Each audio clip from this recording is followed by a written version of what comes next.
পৃথিবীর জমিনে স্বামী স্ত্রীতে মোহাব্বত আমার আপনার নবী সাল্লাল্লাহু আলাইহি ওয়াসাল্লাম যেমনি করে আম্মা জান খাদিজাতুল কুবরা আমার নবীজিকে যখন সকল মক্কা নগরের কাছে আমার নবী পাক একে তো শ্রেষ্ঠ নবী সকলের থেকে উৎকৃষ্ট বানিয়ে দিলেন খাদিজা ধনী হওয়ার পর আম্মা জান আমার সব কিছু নবী পাকের কদমে বিলিয়ে দিলেন আর আমার নবী বললেন খাদিজা এই মালমাত্তাগুলো তুমি নিজ হাতে দান করো এ বাবাজি সোনা মানিকেরা আমার আম্মাজি খাদিজাতুল কুবরা সালামুল্লাহি আলাইহা পৃথিবীর জমিনে বাবা আর কিছু রাখেননি তিনি এমন কি আব্বাজি আমার বিছানা চাদরগুলো এমন কি আব্বা আমার নবী পাকের খাওয়া দুখানা রুটি ছিল দুখানা রুটি বানিয়েছিলেন রুটিটাও দান করে দিলেন বালিশটাও দান করে দিলেন হঠাৎ আমার নবী পাক বানিয়ে এসেছেন আম্মা জান খাদিজাতুল কুবরা রাদিয়াল্লাহু তাআলা আনহা মনে মনে বড় দুঃখিতা হয়ে গেছেন না জানি আমার স্বামী যদি আমাকে কিছু বলে আমার স্বামী যদি আমাকে কিছু বলে এমনি করে চিন্তা করছেন আল্লাহর হাবিব ঘরে প্রবেশ আগমন করেছেন তাশরিফ আনায়ন করেছেন আব্বা আমার এমনি করে আমার নবী পাক বলেন খাদিজা আজ জানো তোমার মনটা খারাপ লাগতেছে হুজুর অন্য কিছু নয় আমি আজ দান করতে করতে আমি আপনার খাওয়ার জন্য দুটি রুটি রেখেছিলাম সেই রুটিগুলো পর্যন্ত দান করে দিয়েছি আপনার আমার নবী বলতেছেন খাদিজা আমি দুঃখিত হইনি খাদিজা খাদিজা আমি চিন্তিত হইনি খাদিজা তুমি আমার ওই মেয়েতিম উম্মতের জন্য তুমি আমার উম্মতের জন্য আমার খাবার রুটিগুলো দিয়েছো বিস্তারটা তুলে দিয়েছো বালিশটাও দান করে দিয়েছো আমি নবী বড় খুশি তোমার প্রতি হয়েছি খাদিজা আমার এতিম উম্মতেরা এই খাবারগুলো পেয়ে আমার এতিম উম্মতেরা তোমার অন্তবিন্দু পেয়ে বড় দুনিয়া জমিনে খুশি হয়েছে আমার আল্লাহ পাক আমাকে পাঠিয়েছেন ওমা আরসালনাকা ইল্লা রাহমাতাল লিল আলামিন করে ওগো খাদিজা এই সোনা মানিকেরা আমার আল্লাহ পাক আল্লাহ তাআলা সূরা আল আহজাবের আপনার 32 নম্বর আয়াতে লিখতেছেন আমার নবী পাকের স্ত্রীগণ দুনিয়ার কোন মায়েদের মতো নয় হে বাবাজি যিনি আমাদের বড় মা সন্তান যতই কষ্ট পাক না কেন যদি মায়ের কাছে চলে যায় সন্তান শান্তি পেয়ে যায় আল্লাহর কোরআন ঘোষণা দিয়েছে আমার নবী পাকের স্ত্রীগণ হলো বিশ্বের মুমিনদের মা আমাদের জননী মা আমি যখন আমার বড় আম্মা খাদিজাতুল কুবরা রাদিয়াল্লাহু তাআলা আনহা মাজারের নিকটে মক্কা মুকাররমায় আপনি যখন যাবেন বাবা এ বাবা জান্নাতুল বাকিতে আপনি যাবেন এখন মিডল থেকে রাস্তা হয়ে গেছে কবরস্থানটা দুটি ভাগ হয়ে গেছে বাবা ওই দ্বিতীয় ভাগের কাছে ঠিক আমার আম্মা জানের রওজা দেখা যায় আমি এত কান্না কেঁদেছি আম্মা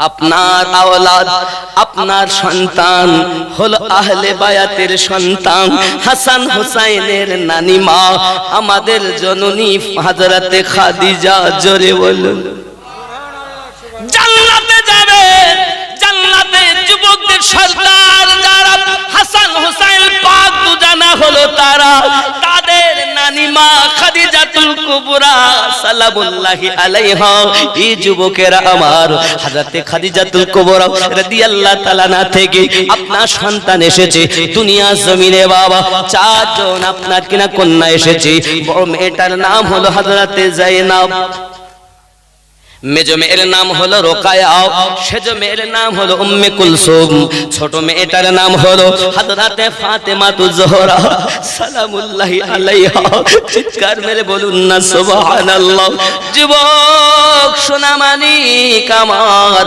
হযরতে আম্মা জান খাদিজাতুল কুবরা রাদিয়াল্লাহু তাআলা মাজা আম্মা জানের মাজারের কাছে আমার যে কত মজা লেগেছে কত শান্তি পেয়েছি আপনাদের ভাষায় বলতে পারবো না সন্তান যতই ব্যতীত মায়ের কোলে যখন মাথা দেয় সন্তান সমস্ত দুঃখ ভুলে যায় আমি আমার আম্মা জানের মাজারের পাশে বারবার কেঁদেছি আর বলেছি, মা আপনি তো জিন্দা, মা আপনি তো জিন্দা, মা একটু রুহানি দোয়া রাখেন যেন আমি তামাম দুনিয়ায় যেখানে আল্লাহ নিয়ে যাবেন যেন আমি আপনার আওলাদের ডাঙ্কা বাজাতে পারি।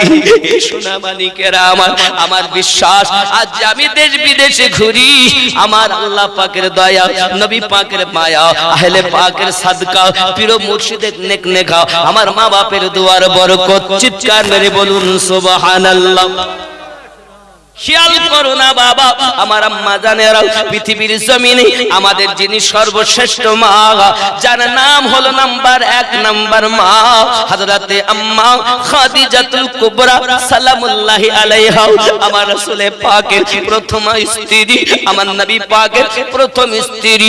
বাবা আমার আইয়ামে জাহেলিয়াতের যুগে যার লাকাব ছিল তাইয়্যিবা তাহেরা, তিনি হলেন আম্মা খাদিজাতুল কুবরা সালামুল্লাহি আলাইহা। চিৎকার মেরে বলুন সুবহানাল্লাহ। যুবকেরা ভালো করে মাথায় রাখুন, আমার নবী সাল্লাল্লাহু আলাইহি ওয়াসাল্লাম যখন 25 বছরের যুবক, তখন আম্মা জান খাদিজাতুল কুবরা রাদিয়াল্লাহু তাআলা আনহা 40 বছরের আপনার বয়স্কা মহিলা। আব্বাজি আমার সোনা মানিক, আমার আপনার নবী পাক সাল্লাল্লাহু আলাইহি ওয়াসাল্লামের সঙ্গে কিভাবে বিবাহ হলো বাবা আমার খেয়াল করুন। ওনার ছিল আব্বার নাম হলো খালিদ। আমার নবী পাকের সঙ্গে বিবাহ হওয়ার আগে আরো 2 জায়গাতে বিবাহ হয়েছে, কিন্তু 2 জায়গাতে স্বামী আপনার দুনিয়া থেকে বিদায় নিয়েছে, বিধবা হয়ে গেছেন। নিয়ত করেছিলেন জিন্দেগিতে আমার বিবাহ শাদী করব না। হে যুবক সোনা মানিকেরা, এই নিয়তটা যখন উনি করেছেন, আরব মক্কা নগরের বড় বড় ধনী ব্যক্তিরা আম্মা জানের কাছে বিবাহের প্রস্তাব দেন, সকলের প্রস্তাবের প্রত্যাখ্যান করে দেন। আমি খাদিজা আর কাউকে বিবাহ করব না। আব্বাজি আমার সোনা মানিকেরা, ওই যে 2 স্বামীর ঘরে আম্মা জানের ঘরে 3টি সন্তান ছিল। ছেলেটার নাম ছিল হাওয়ালা, মেয়ে 2টির নাম রেখেছিল হিন্দা, একই নাম রেখেছিলেন বাবাজি আমার। খেয়াল করুন না কেন, এমনি করে স্বামী যখন দুনিয়া থেকে আপনার বিদায় নিয়েছে, স্বামী বিদায় নেওয়ার কিছুদিন পর তার আব্বা হযরতে আপনার খালিদ দুনিয়া থেকে বিদায় নিয়েছে।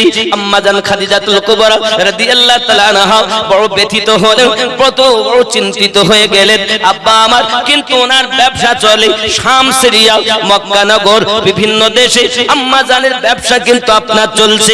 কখনো উনি বাইরে বার হতেন না, ব্যবসা চলতো কিন্তু বাইরে যেতেন না, কারণ ওনার ব্যবসা বাণিজ্যের কথা বলার জন্য একজন মহিলা ছিল যার নাম ছিল নাফিসা, হযরতে নাফিসা। উনি পরে কলেমা পড়েছিলেন। যাই হোক না কেন বাবা, সেই যুগে ওনার বড় সম্মান ছিল বাবা। সব ব্যবসা বাণিজ্য মক্কা নগরে আম্মা জানের উপরে কোনো ধনী মহিলা ছিল না, এমনকি কোনো পুরুষ ছিল না। 1 নাম্বার ধনী হলেন আম্মা জান। যদি বলুন সুবহানাল্লাহ। যুবকরা আমার, ইসলামের প্রাথমিক যুগ, এখনো নবুয়ত এলান হয়নি। আমি আপনাদের কাছে আমার আম্মা জানের জীবনীটা উত্থাপন করতে চাই বাবা। আমার আম্মা জানেরা সবক গ্রহণ করবেন, কারণ আমার মা যদি হয় ভালো, সন্তানেরা হবে ভালো। মা যদি হয় ভালো, দুনিয়ায় জেনা কমে যাবে। বলো, মায়েদের জন্য তো জেনা বেশি হয় নাকি? মায়েদের জন্য জেনা বেশি হয়। ও আমার সোনা মানিকের আম্মা ও খালা, আপনারা হবেন আবিদা জাহিদা নেককারিনী। শুনে রাখুন, আম্মা জান খাদিজাতুল কুবরা রাদিয়াল্লাহু তাআলা আনহা পৃথিবীর জমিনে ব্যবসা বাণিজ্য যখন হয়, কিন্তু সকলে লুটতারাজ করে খেয়ে নেয়। এমন সময়তে উনি ডাক দিলেন হযরত আবু তালিব রাদিয়াল্লাহু তাআলা আনহুকে, আয় আবু তালিব, আমার এই ব্যবসা কি করা যায়? উনি সঙ্গে সঙ্গে একটা যুক্তি দিলেন, ওগো খাদিজা, আমার মনে হয় আপনি এক কাজ করুন, যারা আপনার মালমাত্তা লুটতারাজ করে খায় তাদের কাছে আমি প্রস্তাবটা দেব, আপনাদের কোন রকমের একটি করে উট বা একটি বকরি, একটি ভেড়া, একটি দুম্বা আপনারা জমা রেখে দেন আম্মা জান খাদিজাতুল কুবরা রাদিয়াল্লাহু তাআলা আনহার কাছে। বিনিময়ে আপনারা মাল নেন, ব্যবসা করে আসবেন, লাভ অংশ আপনাদেরকে দেওয়া হবে। হবে কিছু কিছু অংশ আম্মাজানকে দেবেন, বিনিময়ে আপনারা যে উট দিয়ে গিয়েছিলেন সে উট আপনারা ফেরত নেবেন। জোরে কোন সুবহানাল্লাহ। ইসলামের প্রাথমিক এখনো নবুয়ত এলান হয়নি, আমি ওনার কথা বলতেছি। কেন? আমাদের মায়েরা শিক্ষা গ্রহণ করবে। আবার সোনা মানিক আম্মাজান খাদিজাতুল কুবরা রাদিয়াল্লাহু তাআলা আনহা এই কথা যখন হযরত আবু তালিব দিলেন, বড় খুশি হয়ে গেলেন। খুশি যখন হয়ে গেছেন, খুশি হয়ে যাওয়ার পরে সবাই আপনার এই নিয়ম পালন করি মালমাত্তা নিয়ে রওনা দিয়েছে। আব্বাজি আমার মালমাত্তা নিয়ে রওনা দিতে দিতে সবাই যায়, আর আম্মাজানের মালের কোনো ক্ষতি হয় না, কারণ সবাই জানে যে এটা আমাদের মাল। যারাই চোর আজ তারাই রক্ষক, যারাই ডাকাত আজ তারাই মালের হেফাজতকারী। সুবহানাল্লাহ বলেন। দিন যায় রাত আসে বাবা, এমনি করে আপনার কিনা একবার আপনার কিনা ব্যবসাতে লাভজনক অনেক হয়েছে, এমন সময়তে আপনার পাঠিয়ে দিলে কি হবে? সব দিকে তো হলো, দেশ বিদেশের তেজারাতটা কিভাবে করা যায়? আবু তালেব বলেন আমার বয়স হয়ে গেছে, আমি তো বেশি কিছু করতে পারবো না, তবে একজন আছে যেটা আমার ভাইপো, নাম তার মুহাম্মদ সাল্লাল্লাহু আলাইহি ওয়াসাল্লাম। আব্বাজি আবার ওনাকে আপনার গিয়ে বললেন মুস্তাফা খাদিজাতুল কুবরা রাদিয়াল্লাহু তাআলা আনহা, যার অনেক তেজারাত অনেক ব্যবসা বাণিজ্য, ওগো বাবা মুস্তাফা, তুমি যদি তার দেখভাল করো বড় ভালো হবে, লাভজনক অনেক মালমাত্তা পাওয়া যাবে। আমার নবী আবু তালিবের বাড়িতে খাওয়া হতো না বাবাজি আমার, তবু কখনো কোনো চাচাকে জানতে দেননি কত কষ্ট গেছে, কখনো বুঝতে দেননি, কারণ দাদাজি আবু তালিবের কাছে দিয়ে গিয়েছিলেন। জোরে বলুন।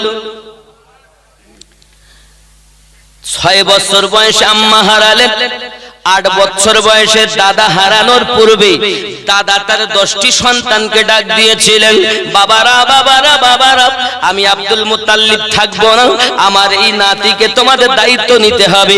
কে নিতে পারবে বলো? কিন্তু জেনে রাখো সবার থেকে বেশি আমার নাতিকে ভালোবাসতে হবে, নিজের সন্তানের থেকে বেশি, বিবির থেকে বেশি, সবার থেকে বেশি, এমনকি নিজের জীবনের থেকে বেশি। যে বেশি আমার নাতিকে ভালোবাসতে পারবে আমি আবু তালিব, আমি আব্দুল মুত্তালিব তার কাছে দায়িত্ব দিয়ে যাব। জোরে বলুন। আরো অনেক চাচারা আছেন ওনার, কিন্তু বলে নিব সবাই, কিন্তু সন্তানের নিজের ছেলের থেকে ভালোবাসা যায়? নিজের সন্তানের থেকে বেশি ভালোবাসা যাবে না, কেউ দায়িত্ব নিতে চায় না। কে নিলেন? হযরত রাসূল করিম সাল্লাল্লাহু আলাইহি ওয়াসাল্লামের দায়িত্ব নিয়েছেন আবু তালিব। জোরে বলেন। আব্বার কাছে কথা দিলেন, আব্বা আমি আমার জীবনের থেকে বেশি ভালোবাসবো, এমনকি নিজের সন্তানের থেকে বেশি ভালোবাসবো, নিজের অর্থের থেকে বেশি ভালোবাসবো, এমনকি নিজের বিবি বাচ্চার থেকে বেশি ভালোবাসবো। জোরে বলেন সুবহানাল্লাহ। আরে এটাই তো সহিহ বুখারীর 15 নম্বর হাদিস। আনাস বিন মালিক রাদিয়াল্লাহু তাআলা হাদিসটি বর্ণনা করেন। চিৎকার মেরে বলুন সুবহানাল্লাহ। বন্ধুরে আমার, এই দায়িত্বটা যখন উনি নিয়েছেন, আব্বাজি আমার চাচাই বলতেছেন তেজারাতের কথা। একদা আম্মাজান খাদিজাতুল কুবরা সালামুল্লাহি আলাইহা ঘরের ভিতরেই বসে আছেন, বসে থাকাকালীন দেখতেছে যেন আকাশের সূর্যের জ্যোতি তার ঘরের ভিতরে প্রবেশ করতেছে। আব্বাজি আমার সোনা মানিক, এমনি সময়তে উনি আপনার কিনা দেখছেন ঘরের ভিতরে আলো। কিসের আলো? অন্য কোন আলো নয়, আলোটা হলো আমার নবী পাকের নূরানী চেহারার আলো। আপনি হয়তো বলবেন হুজুর আপনি কথা বলতেছেন আমার নবী পাক সাল্লাল্লাহু আলাইহি সাল্লামের স্ত্রীগণের কথা, আপনি দেখুন কোরআন মাজিদ খুলুন, কোরআন মাজিদ খুলে আপনি দেখুন আল্লাহ পাক আল্লাহ তাআলা কোরআন মাজিদে আপনার স্পষ্ট জানাচ্ছেন 33 নাম্বার সূরা 32 নাম্বার আয়াত। কত নাম্বার সূরা? সূরাটির নাম সূরা আল আহজাব। সুবহানাল্লাহ বলেন। আয়াত নাম্বার 32 কি বলছে দেখুন। বিসমিল্লাহির রহমানির রহিম। ইয়া নিসা, বিসমিল্লাহির রহমানির রহিম। ইয়া নিসা আন-নবী লাস্তুন্নাকা আহাদিম মিনান নিসাই কত সুন্দর কথা। আমার আল্লাহ পাক আল্লাহ তাআলা জানাচ্ছেন, আয় পয়গম্বর কি বিবিও, আয় আমার নবী পাকের স্ত্রী, তুম और औरतों की तरह नहीं हो, আয় নবী পাকের স্ত্রীগণ তোমরা অন্য আওরাতের অন্য মহিলাদের মতো নয়। যে নবীর স্ত্রীগণ অন্য মহিলাদের মতো না হবে, ওই নবীর স্ত্রী যদি কোনো মহিলার মতো না হয়, তাহলে তো জাহানের নবী কি কারো মতো হবে? হ্যাঁ, কারোর মতো হবে? কারোর মতো হবে না। যুবক সোনামানিকেরা আমার, ব্রেনের ভিতরে আপনাকে রাখতে হবে, নবী পাকের স্ত্রীগণ যখন কোন মহিলার মতো নয়, নবীও কারোর মতো নয়, কারণ নবী আল্লাহ পাকের হাবিব, নবী রাজি তো আল্লাহ। তাই আমি বলেছি আল্লাহ মানা নবী মানা নয়, নবী মানলে আল্লাহ মানা হয়।